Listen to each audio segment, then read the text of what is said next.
Now, Deshaun Diddy Combs, looking to suppress evidence in his federal trial. Senior investigative correspondent Aaron Katersky is back with the story. Good morning again, Aaron. And to you, Michael. You'll remember federal agents from Homeland Security investigations were hardly shy when they raided Sean Combs' opulent homes in Los Angeles and Miami, guns drawn. The jailed music mogul now argues those searches and other searches of his iCloud accounts, electronic devices, and New York City hotel room following his arrest were unconstitutional. His lawyers argue evidence obtained through those searches must be suppressed. Diddy's lawyers say the government presented a grossly distorted picture of reality when applying for the search warrants, omitting certain facts and including salacious details from an unnamed producer that were never credible. Combs has pleaded not guilty to racketeering conspiracy, sex trafficking, and prostitution charges.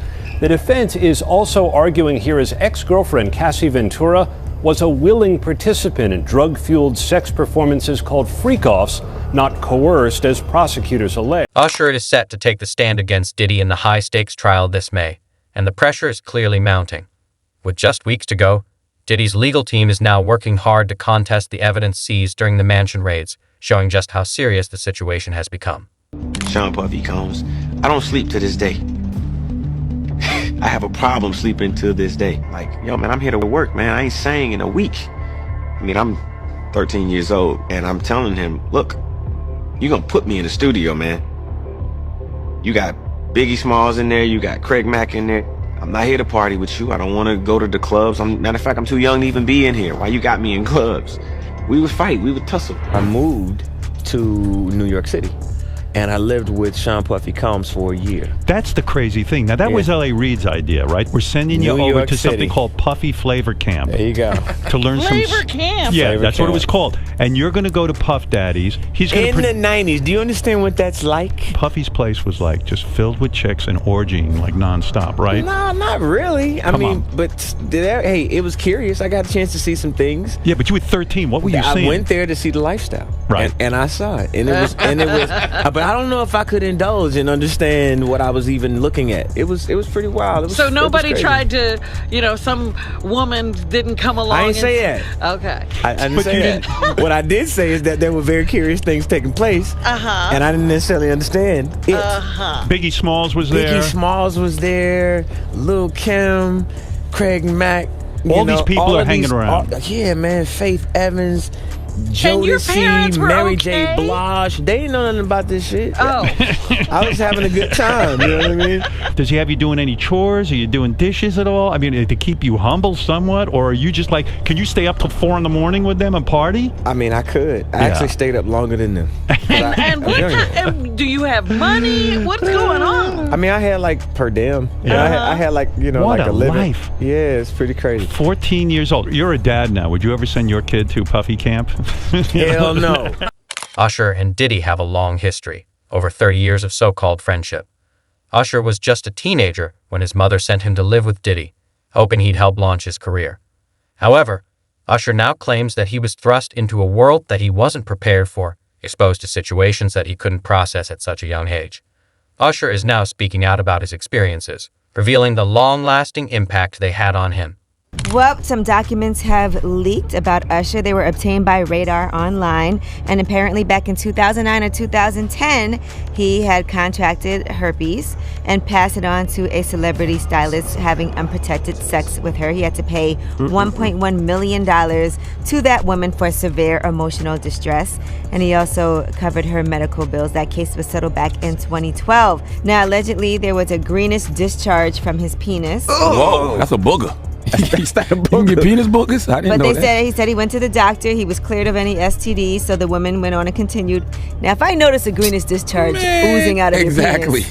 This ain't Nickelodeon. I don't know that I would That ain't continue. slime. What you gonna say? I know all these kids playing with slime nowadays, but no. I don't care who you are, okay? Nothing green supposed to be coming out your penis. Nah, not at all. That's not how this works. Nope. Yellow comes out my penis and white. Diddy and Usher's relationship has been complex, with Usher opening up about the struggles he faced in the entertainment industry. In 2018, Usher dealt with a high-profile lawsuit, settling for $1.1 million. He's also been at the center of various rumors and claims about his personal life, some of which have further complicated his public image. We made love. Who you made love with? Diddy, Bow Wow, Busta Rhymes. You just told me you see Busta in the airport too. That motherfucker tried to act like he didn't know you. You smashed Drake? No, I never smashed. Oh, you made love to Drake. And Cat Williams. What's his name? Bro, you smashing a lot of people. What's that name? Terrence Howard. Terrence Howard. Terrence Howard. Usher. Usher's a gusher. We want to thank you. Come here. Don't sit on the bed at night. No homo. No, just don't get close to the bed. Don't get close. But it's just like, yo, we want to thank you for hosting the thing, man. It's been a pleasure. You didn't have to do it, and you did it. No. I definitely didn't have to do it. I definitely didn't have to. First and foremost, I'm not getting in the bed. Shout out to him and what he did. I'm just gonna, if we can, let's just put the camera a little this way, just so we're not. I don't want my shot to even, I don't want it to come close to the bed, at all. Usher look like he fresh off a goddamn plane. Fresh off the guard stage. That's my brother right here from day one. We used to wake up and, pause, but like that's how. Back in the days when he was like 10 and I was a little bit older, his older brother, we used to fight over the Frosted Flakes. You know what I'm saying? Before pause was invented. You know what I'm saying? But it's my brother for real. We used to actually wrestle off of the Frosted Flakes because he used to always get up early. A troubling image from one of Diddy's infamous parties has surfaced, showing Usher in a chaotic environment. The question now is whether the lifestyle he was exposed to impacted his well-being. Usher has spoken about the difficulties he faced navigating this environment. His name's Scooter Braun. Flown out to Atlanta just to meet with him and meet different producers and different people. I was actually going to meet Jermaine Dupri at his studio. And who rolls up? Usher in his Range Rover. Yeah, rolls up, and I was like, "Is that who I think it is?" And Scooter was like, "Yeah." And so I ran up to him and I was like, Usher, I love your songs. You want me to sing you one? And he was like, let's just go inside, little buddy. It's cold out. So the politest possible way he could say no, he did. And I was like, wow, he just turned me down. And I was a little disappointed. He had to go into a studio session, so I was like, whatever. And a week later, he actually watched my videos with my manager and was like, oh my gosh, why didn't I let him sing? So flew me back to Atlanta where I got to meet him again, and he wanted to sign me. But there was something else. Justin Timberlake, right? Yes, Justin Timberlake also wanted to sign me. It was what happened was Justin Timberlake and Usher both went into a ring and boxed it out. And the outcome was Usher. I think it was a TKO. I ain't gonna stop you like that, but this is only a tease. Ladies and gentlemen, introducing to you Island Def Jam recording artist Justin Bieber. It's getting ready to go down. Just so you know, we're in the studio right now working on it. Get ready because it's gonna be big. Ain't that right, Justin? That's right. That's right. So look out. We're coming. Usher's rise to fame took off after he teamed up with Diddy, but success came with challenges. Usher had to make significant sacrifices in his career, sometimes putting others ahead of himself. Behind the scenes, business deals were made that shaped the futures of other young stars. You get career. Do you know Raymond Usher the Fourth? No. Do you know an individual, an entertainer by the name of Usher? Yeah, Usher. That sounds familiar.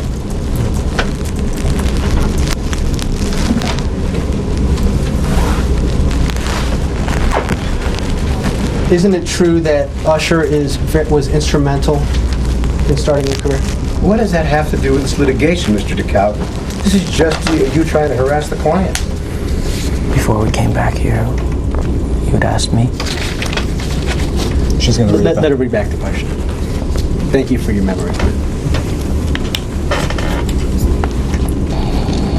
Is it true that Usher was very instrumental in starting your career? That was the last question. I was found on YouTube. I think that I was detrimental to my own. Justin Bieber later shared how his experience with Usher shaped parts of his life, suggesting that their relationship didn't always lead to positive outcomes. What was once seen as mentorship now appears to have been more complicated, leading to struggles for both. Met Justin Bieber. This kid comes up to you. He's not Justin Bieber yet. He's just some kid.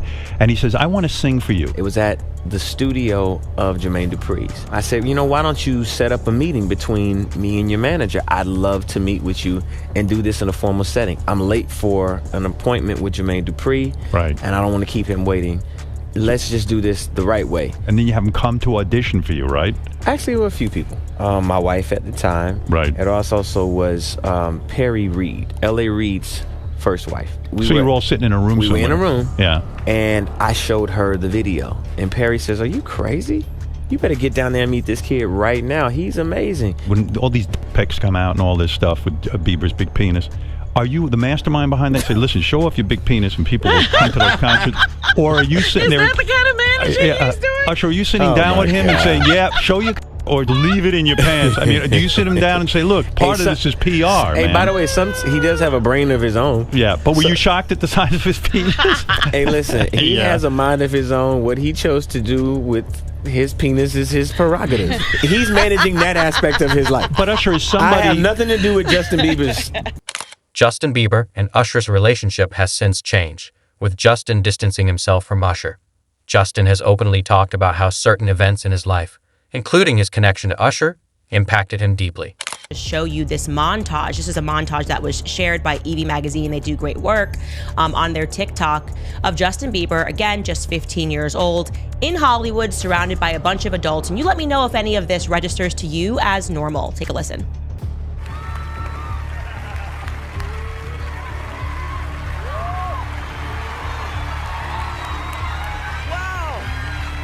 I feel violated right now. Wow. Lean into me again. You smell amazing. How old are you? Thank you. How old are you? I'm 16. I'll be 17 in like 2 weeks. I don't ever remember smelling that good at 16. Like that was bad. Yeah. Wow, look at your eyes. Look at what a beautiful face. All right. The relationship between Usher and Justin has raised questions, particularly surrounding the support Usher could have offered at a crucial time. There's speculation about why Justin hasn't spoken out on some of the past events, especially in relation to his earlier career and personal life. Get to Bieber for a minute, and his management was backing him off. But it wasn't until Usher took over management and had guardianship and gave temporary guardianship to the diddler for 48 hours. Think about that. He had already been to the hospital. That situation that Gene was talking about. And you still took Bieber there.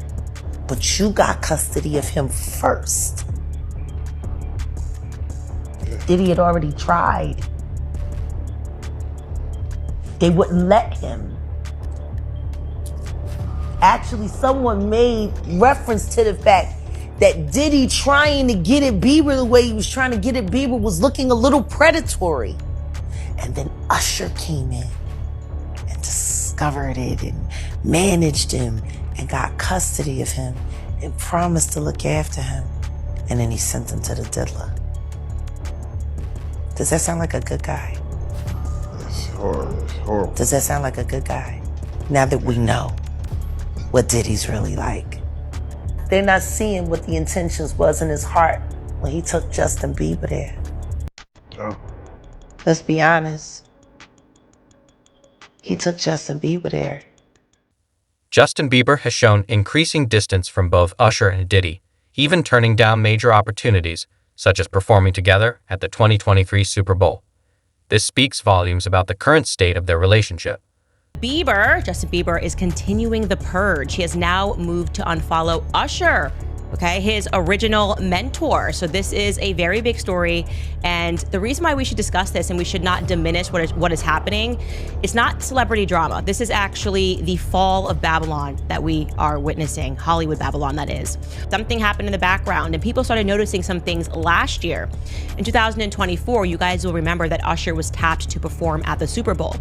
And people therefore assumed, because usually when you are tapped to perform the Super Bowl, you bring in all your hits, you call up all your homies, There's all of these guest surprises of people jumping on stage, and it's a trip down memory lane. So everyone was really hyped and assuming that Justin Bieber would be on the stage with him, especially because Justin Bieber went to this Super Bowl. So the signs were there. But then news began breaking that actually no, Justin Bieber had snubbed him, that he had turned down Usher. People were wondering if this was true or just, usual rumor mill in the media. But then Usher confirmed it on The Breakfast Club. Kind of seemed like he was trying to make it seem like it wasn't a big deal, that here I am the mentor and he turned me down. Here is what Usher said explaining that on The Breakfast Club. It might have been the fact that he was just, wanting to tell a different story right now. And I understand that. But we did have a brief conversation, and, we're going to do something else in the future. But there's no love lost or anything like that. I think that it's a lot of pressure for the Super Bowl, obviously, for me to put together a show. So I reached out to everybody. Justin wasn't the only person that I actually spoke to about doing the Super Bowl. But the moment was maybe for later. But Usher says we shouldn't count Justin out as a future halftime headliner. He's going to play the Super Bowl. I'll go ahead and give you that in the future. I profess that over his life and over his time, because he has a career that deserves it. But it just didn't happen, but that doesn't mean it's not. There have been reports that some insiders knew about the negative aspects of Diddy's behavior, but chose not to intervene. These accounts suggest that there were attempts to cover up certain incidents. You gonna give him a pass. Bruh, I know. Let me reframe you on something. Remember Usher? We was at the Swiss Hotel. Puff had Kim in the room. Had one of Keith Sweat's baby mothers in the big room outside the master bedroom. He came outside in his robe. She gave him a fellatio right there. His back was turned to me. She gave him a fellatio. You knocked on the door. I came and opened the door for you. Puff went in the room. You came in the room and kissed that girl dead in her mouth. Now I'm telling that because you taking up for somebody that you know and a lot of more people know didn't do you right when you was at Diddy camp. You mentioned minors, and a lot of people have been trying to drag Justin Bieber into this situation because there's a lot of suspect looking videos with Diddy and Bieber in it, and they're making a lot of allegations. Same way they made allegations about Usher when Usher was younger. I mean, do you think that there's any credibility to these allegations? When there's smoke, there's fire. Why would Diddy be tapping his kid in his chest to see if he wired? And asking him, are you wired? Why would he be confronting that kid? Why would Justin Bieber make a song about, what is it? I got smashed at a Diddy party or something like that? Why? There's reasons behind all this. So where there's smoke, there's fire, Cam. I wouldn't put it past him. Yeah, Justin, he's been real quiet about this. I mean, I think like a lot of the other celebrities. I was reading some, Cam, and the kids say after he went to Diddy camp, he started using drugs so heavy and was smashed every day.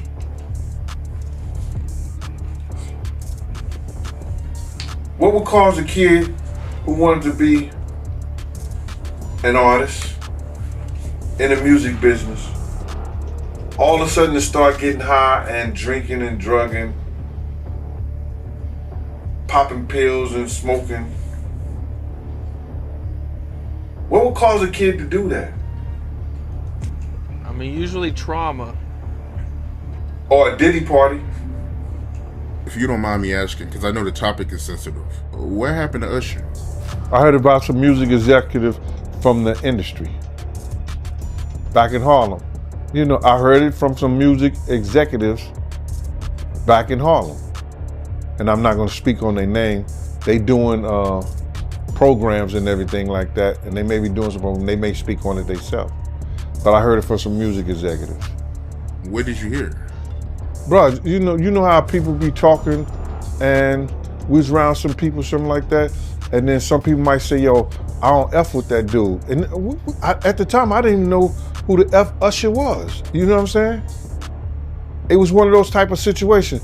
And when people say, yo, man, I don't F with them, man, I'm getting out that industry and everything like that. You know, Puff sent this little kid to the hospital. How he sent him to the hospital? Man, Nick was bleeding from the butt. And that's what was said. But I didn't even have a name for the kid at the time. Then you hear it, and that's what. As evidence against Diddy continues to surface, his legal team is facing challenges. One of New York's top lawyers recently filed to resign, citing a growing rift. This indicates just how significant the fallout has become. It's a difficult circumstance. He's making the best of the situation. A situation one of Diddy's attorneys won't be part of moving forward. Anthony Rico announcing in court docs, under no circumstances can he continue defending the embattled rapper. This is a serious proceeding with serious consequences, and all of us are addressing it accordingly. In a motion filed on Thursday, Rico stopped short of revealing why he's stepping down from Diddy's legal team, just months ahead of the music mogul's scheduled trial date in May for sex trafficking and racketeering charges, all of which Diddy's denied. You know, Dr. King called it the law of unintended consequences. So sometimes the more you push a person down, the stronger they get. That's Rico speaking up late last year for his now former client. ET's learned the attorney's exit will not affect Diddy's other attorneys, nor their defense strategy. I told Mr. Combs I'm going to try and get his case to trial as quickly as possible. He has been ready to defend this case since he first found out about this case. Nothing has changed from his perspective. You're going to hear about my party. They're going to be shutting them down. They're going to probably be arresting me. After Diddy was arrested, Rico said he provided a high level of legal representation. But now, for reasons unknown, he can under no circumstances effectively serve in the upcoming trial. Nobody's okay with staying in jail for now.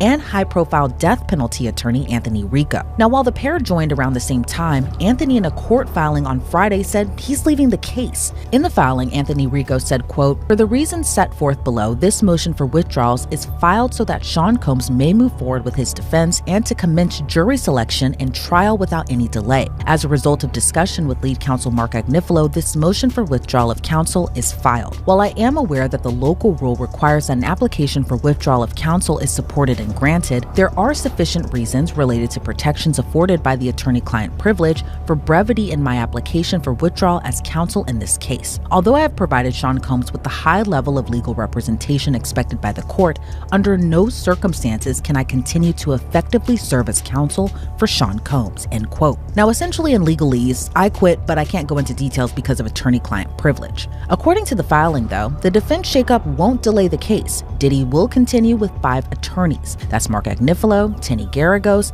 Alexandra Shapiro, Jason A. Driscoll, and Anna Esteval. Now, a judge still has to sign off on the motion, but with the government taking no position on it and the fact Anthony Rico spoke with Mark Agnifilo about it before filing the motion, a judge will likely sign off. What's behind the pressure Diddy's facing, with top attorneys stepping away from the case?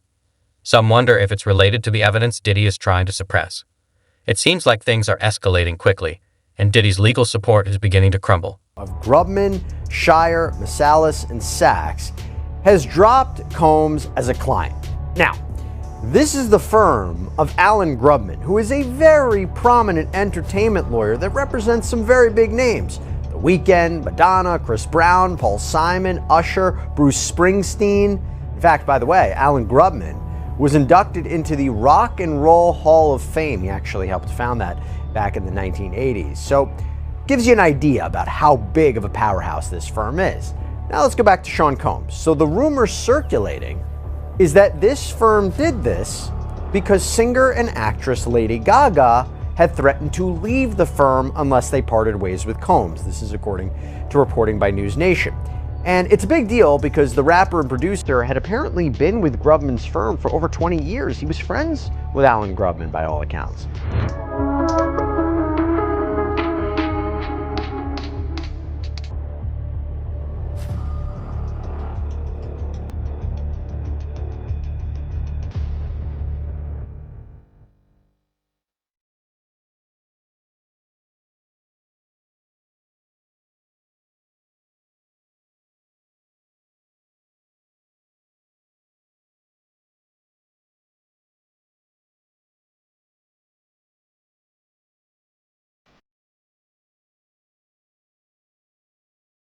Diddy's attorneys have been pushing for the dismissal of certain allegations, claiming they're motivated by racial bias due to his success.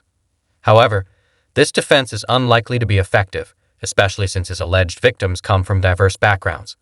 The case appears to be more complex than just these claims. Combs asked the judge in his federal case to throw out one of the charges. He says he's being targeted because he's a black man and the charge is rooted in racism. I look at Combs' argument and his chances of success. Welcome to Crime Fix. I'm Anjanette Levy.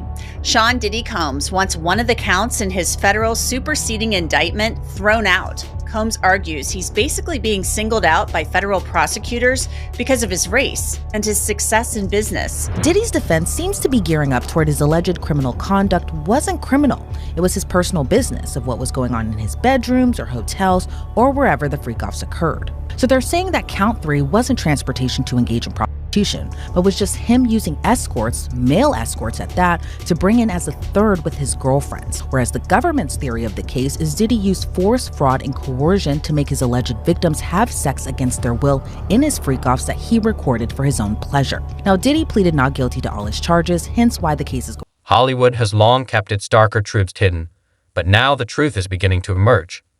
The real question is, will Diddy face the consequences of his actions, or will he avoid them once again? What do you think Usher's testimony will mean for Diddy's future? And why do you think Justin has remained silent? Share your thoughts in the comments below. Don't forget to like, subscribe, and turn on notifications to stay updated. Thanks for watching, and I'll catch you in the next one.